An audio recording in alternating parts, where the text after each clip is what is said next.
To Washington, D.C. Now, the U.S. Supreme Court is taking up two cases that could decide whether trans women can compete on female sports teams. Michael Yoshida looks at the arguments in one of the most watched cases of them all.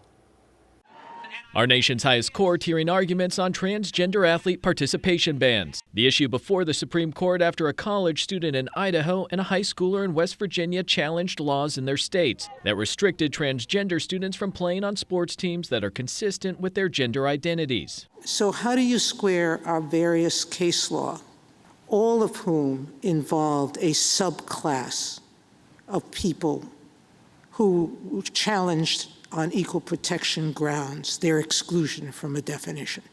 At the heart of both cases, whether the state bans violate equal protections of the 14th Amendment and Title IX, which bans discrimination in education on the basis of sex. Idaho's law classifies on the basis of sex because sex is what matters in sports.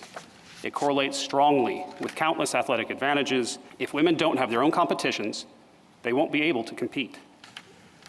Gender identity does not matter in sports. The states argue their bans are about creating an even playing field.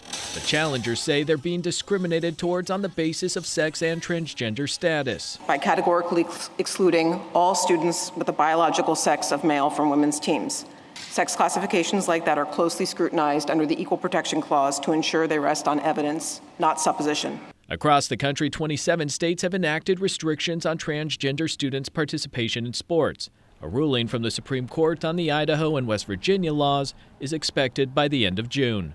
In Washington, Michael Yoshida, WCNC Charlotte.